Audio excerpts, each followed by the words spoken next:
So try that and follow me. Here are some phrases that show authority.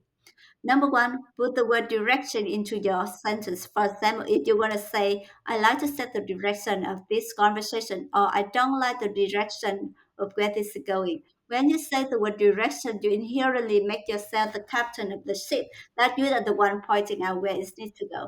Number two, highlight your experience. That means you're going to begin your sentence with phrase like, in the past, I typically like to, or in the type of situation I prefer to. They highlight your experience and push your credibility.